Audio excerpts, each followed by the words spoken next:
Hello and welcome to grammar class. Today's topic is direct and indirect narration. So what is narration in English grammar? The act of reporting the statement or words of a speaker is called narration in grammar.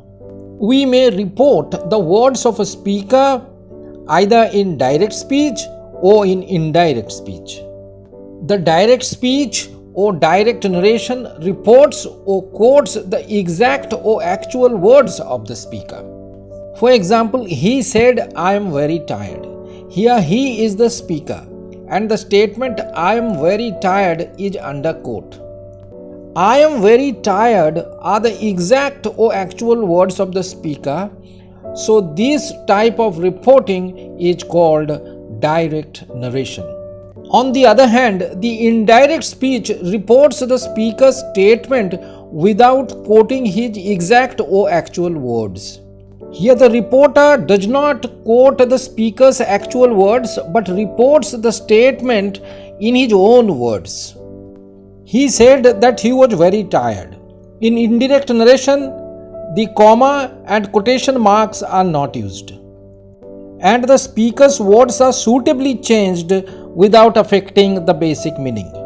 So the key difference is, in direct speech, the speaker's words are quoted word for word, but in indirect speech, the reporter conveys the speaker's statement without quoting him by making necessary changes. Now look at the example of direct speech on your screen and learn some necessary grammatical terms. She said to me, "I know you." In this example of direct speech, she is called the reporting subject. Said is the reporting verb and me is called the reporting object. "I know you" are the actual words of the speaker, and this quoted statement of the speaker is known as the reported speech. And in the reported speech, "I" is the reported subject, "know" is the reported verb, and "you" is the reported object. Next, we are going to learn some general rules for change of narration. In order to change from direct to indirect speech, we have to change the personal and possessive pronouns in the reported speech.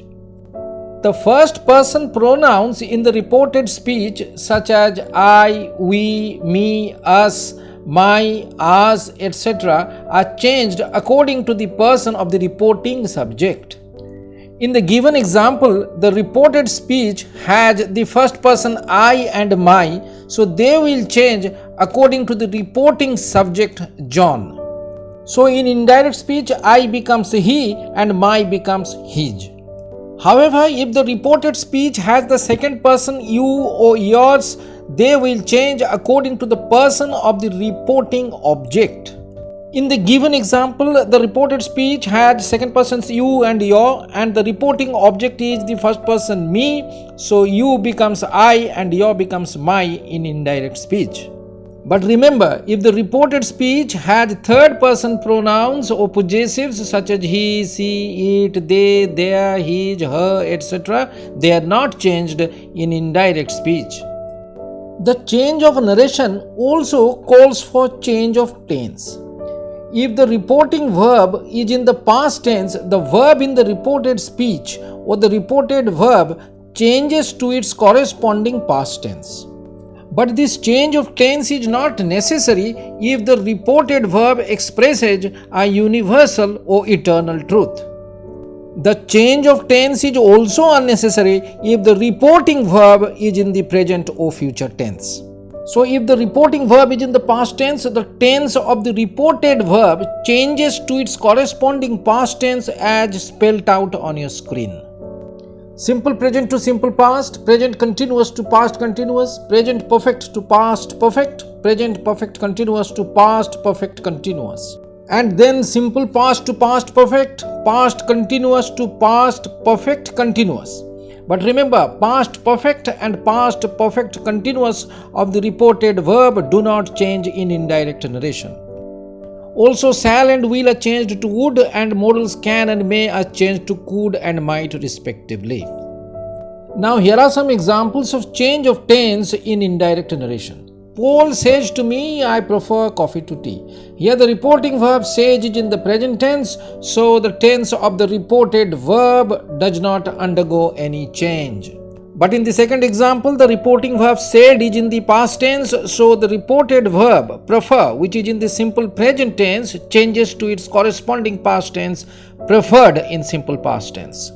In the third example, the reported speech expresses an eternal truth. So the reported verb moves doesn't undergo any change of tense, though the reporting verb said is in the past tense.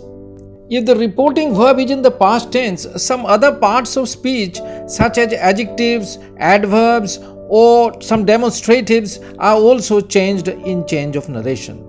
As you can see, if the reported speech has adverb now, it will become then in indirect speech. Similarly, here becomes there, ago becomes before, this becomes that, now becomes then, today turns to that day, yesterday becomes the day before, tomorrow becomes the next day, thus becomes so and so on. For example, he said, I am delighted to be here today. This is direct speech. He said that he was delighted to be there that day. The reporting verb is in the past tense, so the adverb of place here becomes there, and the adverb of time today becomes that day in indirect speech. However, the changes of adjectives, adverbs, or demonstratives are not necessary if the speech is reported at the same place or time in indirect speech. All said and done, please remember that the direct speech is chiefly used in newspapers and literature. Otherwise, we generally and mostly use the indirect speech in our day-to-day spoken and written English. I hope you liked this introductory video on direct and indirect narration. Please do not forget to like, comment, share and subscribe to my channel for more grammar videos. Thank you so much.